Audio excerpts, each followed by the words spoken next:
One, thank you for coming. It's great to be back in Montclair, and we're here to discuss new legislation that would better protect our small businesses from unfair, unsustainable, and downright predatory loans. Let me first thank Zena Floyd, who is the owner of this great establishment, Cafe Moso, for agreeing to host us today. Zena also owns a preschool nearby, so she's a true entrepreneur and a great example of how small business owners create jobs and reinvest in our communities. We're also joined by some of our advocates in the field, John Arizmeyer, who's the representative from the Responsible Business Lending Coalition and the founder and CEO of a Small Business Majority, and by Dia Harmon, who is with the African American Chamber of Commerce of New Jersey as a community development officer for the chamber. So thank you both for joining us. You'll hear from them shortly. Small Business Saturday is this weekend, and it's never been more important for New Jerseyans to get out into the community and support their favorite stores, shops, and cafes like this one. I'll be doing that this weekend as well, and I urge everybody to support our small businesses. They're the backbone of our communities. They're the ones who are engaged with the local Pop Warner, the local Little League, the charitable events. They're a mainstay of our communities.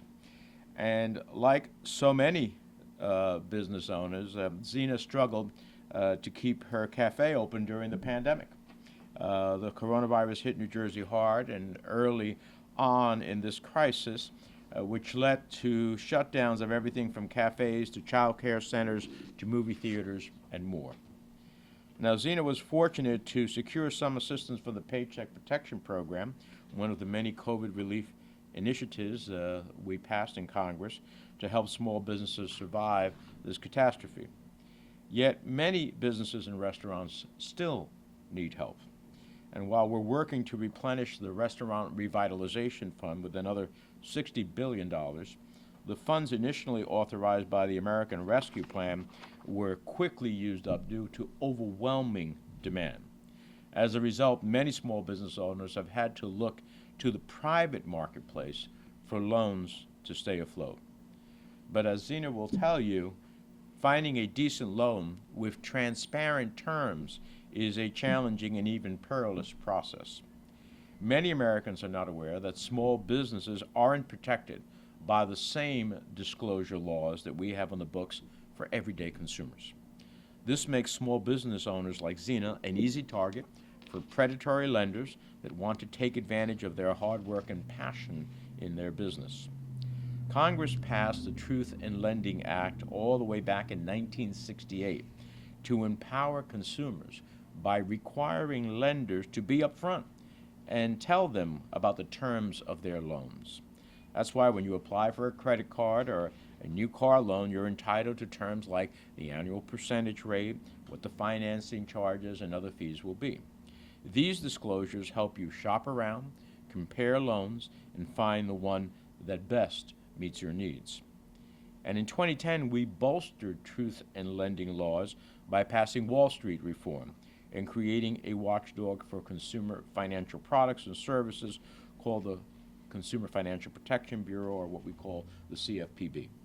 Since then, the CFPB has been able to recover billions of dollars for consumers and hold banks and other financial companies accountable when they skirt the rules. But small business lenders aren't required to make these disclosures, and business owners have no cop on the beat looking out for them. This is especially problematic at a moment in time when many business owners are desperately seeking financial lifelines to make it through these uncertain times. Stepping up to fill these financing needs are alternative financing companies. They promise easy approvals with little to no documentation requirements and funding in under 24 hours. However, they're often not transparent about their loans, and small businesses end up taking on debt they do not understand, cannot afford, and then struggle to repay. While this disclosure loophole has existed for years, the pace of innovation in the financial sector is offering unscrupulous lenders new ways to exploit it. At its best, innovation offers access and options to a broader swath of potential consumers. That's important for our businesses in New Jersey and around the nation. But we must also ensure that lenders don't use the guise of innovation to deploy clever and deceptive tactics to obscure the true costs of their loans. For example, there are some online lenders who require small business owners to give them a fixed percentage of every credit card transaction until the loan is paid off. Over time, these payments add up to much higher credit costs, often far outside what business owners initially thought they were getting. Simply put, this giant loophole has allowed dishonest lenders to prey on small businesses just trying to survive the economic fallout of the worst pandemic in 100 years. That's why I've introduced the Small Business Lending Disclosure Act of 2021 in the United States Senate. Leading this effort in the House is my good friend, the chair of the Small Business Committee, Congresswoman Nydia Velasquez, who's a true champion for America's small businesses. Our legislation would require that business owners have access to the same information we require banks and financial companies to disclose to everyday consumers. Under our bill, small business lenders will have to disclose the annual percentage rate, the APR, financing charges for loans, the loan terms, the payment amounts, and collateral requirements. We need this legislation because without real transparency, our businesses cannot distinguish financial lifelines from financial landmines. The vast majority of lenders should have no problem being upfront with their consumers about their loan terms. It's the bad actors that we're going to fight this legislation tooth and nail.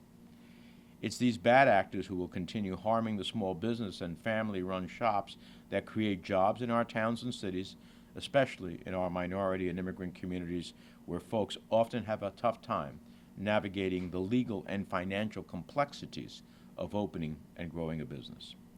So the Truth in Lending Act has protected consumers from risky financial products for decades now. There should be nothing controversial about extending these disclosure rules to small commercial loans.